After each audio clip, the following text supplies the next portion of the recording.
Greetings again, Transurfers, on this Wednesday as I come into lesson number 52 of Reality Transurfing's 78 Days Practical Course of Creating Your Own Reality by Vadim Zealand.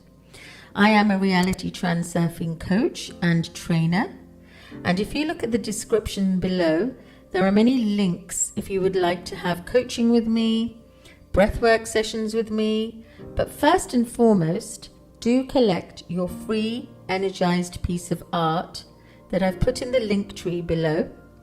And also, please subscribe to this channel and hit the bell notification so that you are informed on Mondays, Wednesdays, and Fridays.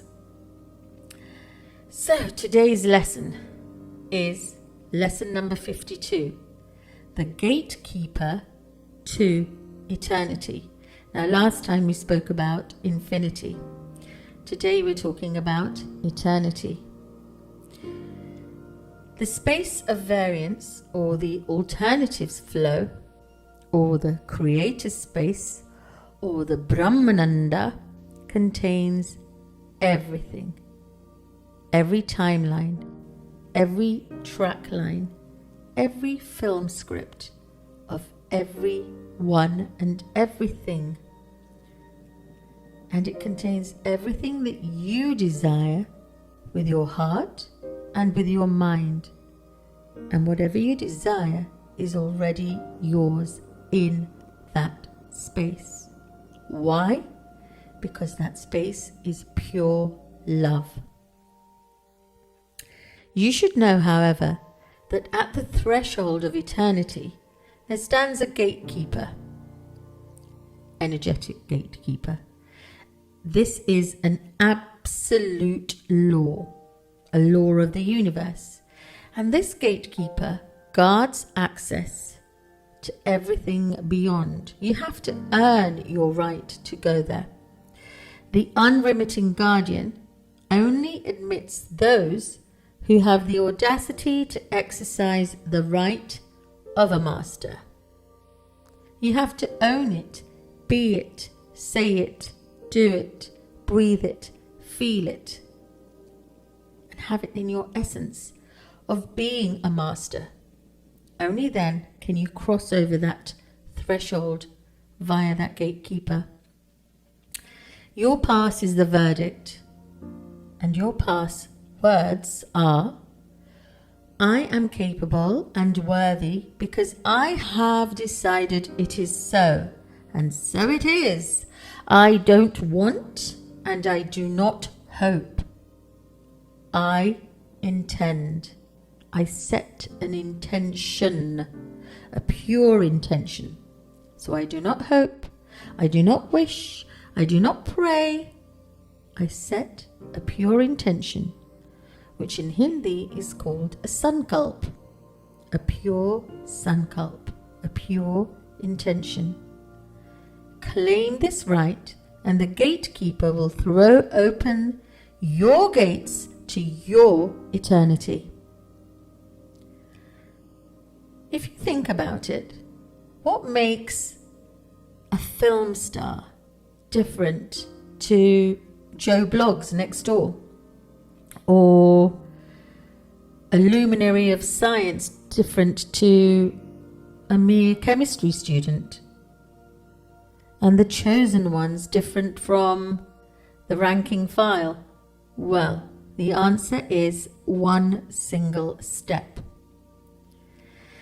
There are those who have been bold enough to claim their right, and then there are those who are always procrastinating and do not believe that they are either capable or that they are worthy of anything.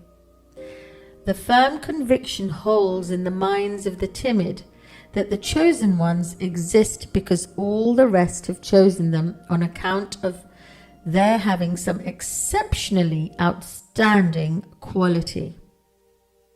This, in reality, my friends, is a false stereotype. The chosen ones chose to believe in themselves. They owned themselves as sovereign beings by owning their beingness.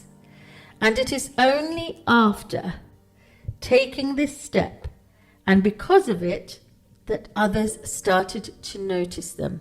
It is a slight shift in energy that happens within you that others start to notice you, because you've started claiming yourself and owning yourself as a sovereign being.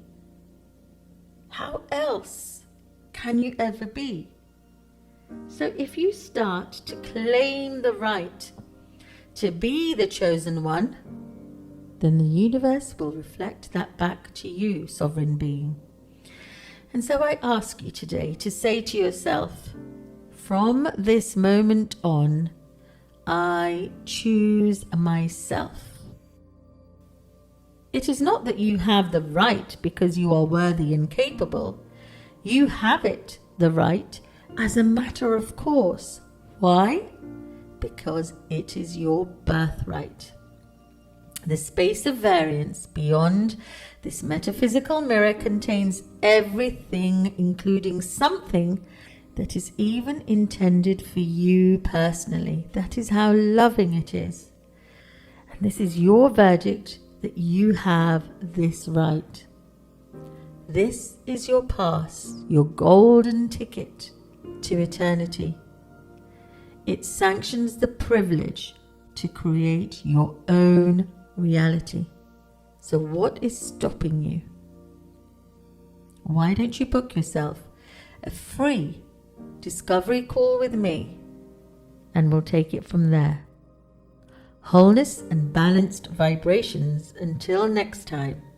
Bye for now.